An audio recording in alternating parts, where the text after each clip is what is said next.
Alors, on avait vu les types d'inhibition compétitive. On a remarqué que le Km augmente, l'affinité diminue, mais le Vmax ne change pas. On peut le comprendre à travers la réaction E plus S qui donnera ES, donnera produit plus E, et EI donnera, et E plus I donnera EI. Et EI inactif, il ne donnera pas de produit. Donc, l'enzyme, dans le cas d'inhibition compétitive, on a dit l'enzyme doit reconnaître le substrat et doit reconnaître l'inhibiteur. Le substrat a une analogie structurale avec l'inhibiteur. Le substrat et l'inhibiteur ont une analogie structurale. Donc, l'enzyme doit à la fois reconnaître S et reconnaître l'inhibiteur. L'affinité du substrat diminue. C'est pour cela on a un Km qui augmente et l'affinité de l'enzyme, ça veut dire affinité de l'enzyme vis-à-vis du substrat, qui diminue parce que l'enzyme doit fixer à la fois l'inhibiteur et le substrat. Donc, conclusion, le Km augmente, l'affinité diminue et la vitesse maximale ne change pas.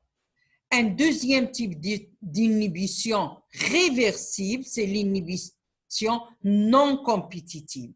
On a E plus S qui donnera ES et E plus qui donnera E plus produit. Et là, on a l'enzyme qui reçoit l'inhibiteur non compétitif formera EI. Et de même, l'inhibiteur se fixera sur EI et se fixera sur ES et formera ESI. Et EI et ESI ne donnent pas, n'aboutissent pas au produit, on dit qu'ils sont inactifs. La concentration d'enzymes totale égale enzyme libre plus enzyme sous forme ES plus enzyme sous forme EI et enzyme plus sous forme ESI. Donc, c'est le cas d'inhibiteurs non compétitifs. La même chose, on calcule V en fonction de S et 1 sur V en fonction de 1 sur S. Et là, on obtient V est égal à Vmax 1 plus I sur KI multiplié par concentration de S sur Km plus S. Et on trace la même façon que l'inhibition non compétitive, V en fonction de S et 1 sur V en fonction de S. Avec les trois courbes, rouge sont d'inhibiteurs, la bleue avec une concentration I et la verte avec une concentration I2. I2 supérieure, concentration en inhibiteur de I2 supérieure à I1. Qu'est-ce qu'on obtient? Comme tout à l'heure, les mêmes allures de groupe, sauf ici, on a moins 1 sur Km qui ne change pas et on a le V, le 1 sur Vmax qui change. Donc, que ce soit dans les deux présentations, on a moins 1 sur Km qui ne change pas. Par contre, le Vmax de la verte est moins élevé que le Vmax avec la bleue et avec le rouge. Ça veut dire le Vmax sans l'inhibiteur est beaucoup plus grand que le Vmax avec inhibiteur et avec une deuxième concentration. En conclusion, qu'est-ce qu'on peut conclure? Ce type d'inhibition n'a pas le substrat n'a pas d'analogie avec de structure avec l'inhibiteur non compétitif. Si on a pu lever l'inhibition de nature compétitive avec un excès de substrat, ce type d'inhibition non compétitive n'est pas levé par un excès de substrat. Km est inchangé, l'affinité de l'enzyme n'est pas affectée parce que cet inhibiteur non compétitif, il possède un site sur l'enzyme. Donc, l'inhibiteur non compétitif, il n'est pas en compétition avec le substrat pour se fixer sur le même endroit, sur le même site actif. Donc, cet inhibiteur Km est inchangé parce que l'affinité n'est pas changée. Par contre, on a vu qu'on forme ESI. Ça veut dire l'inhibiteur non compétitif ralentit la formation de ES parce qu'il se fixe ES et ralentit la formation du produit.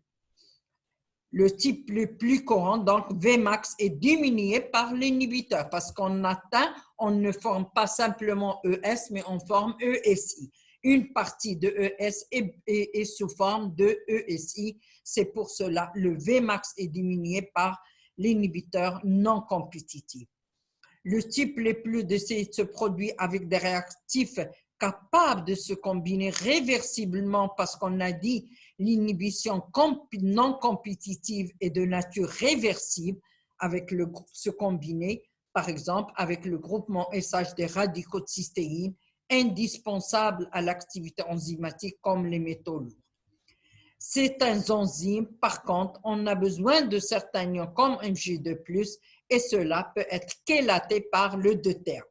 C'est pour cela qu'on peut avoir une inhibition de ce type avec le métal Mg2+.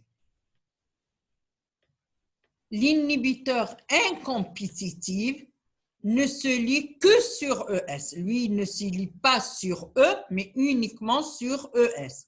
E plus S qui donnera ES. Il attend que le ES se forme, c'est comme ça qu'il agit. Il ne se fixe pas sur le substrat, mais il se fixe une fois que le ES est formé et il formera ESI. ESI. On a présenté pareil. Ici, l'enzyme total est égal à enzyme Li plus ES plus ESI. Et on trace V en fonction de S et 1 sur V en fonction de S. On voit dans ce type d'inhibition déplace l'équilibre à baisse Km, une partie de ES est restée bloquée sous forme de ESI. Donc, Vmax est diminué. Si on peut résumer dans ce tableau récapitulatif des inhibiteurs réversibles, ça veut dire compétitive, non compétitive et incompétitive, le Km, dans le cas d'inhibiteur compétitif, augmente, le Vmax ne change pas, la pente de la courbe augmente. Dans l'inhibiteur non compétitif, Km est inchangé parce qu'on a dit il se fixe sur ESI, d'accord? Il ne se fixe pas, il n'est pas dans le même site actif que le substrat et le Vmax diminue. Par contre, dans l'inhibition incompétitive, Km diminue et Vmax diminue. Donc, ça, c'est la conclusion qu'il faut retenir. Un exemple d'inhibiteur, je donnerai un seul exemple, inactivation totale de l'enzyme, inhibition irréversible, c'est par le ESH. Enzyme acystéine avec l'iodoacétamide, ICH2CONH2 forme un complexe inactif, réaction irréversible.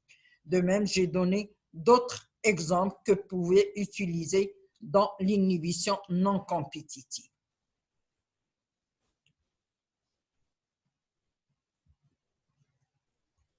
On va voir un autre, on a vu là les inhibiteurs, bien sûr les effecteurs, pas seulement il n'existe pas que les inhibiteurs, il y a aussi les activateurs. Quel est le rôle d'un activateur? C'est d'accélérer la réaction enzymatique. Des composés qui protègent les enzymes contre les oxydations, c'est un exemple d'activateur dans les enzymes acystéines comportant comme des activateurs.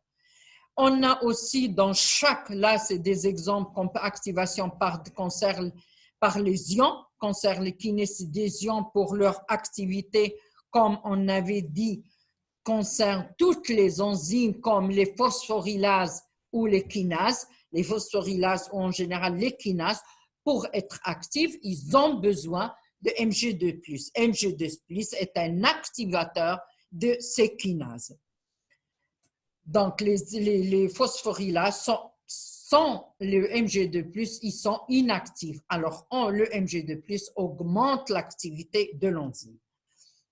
Ça, c'est le type des... Mais chaque enzyme, sachez bien, chaque enzyme de régulation des enzymes, on va voir qu'est-ce que c'est l'allostérie, les enzymes allostériques, comme la phosphofructokinase 1, la pyruvate kinase ou l'exokinase, la glycokinase, possèdent à la fois des activateurs et des inhibiteurs.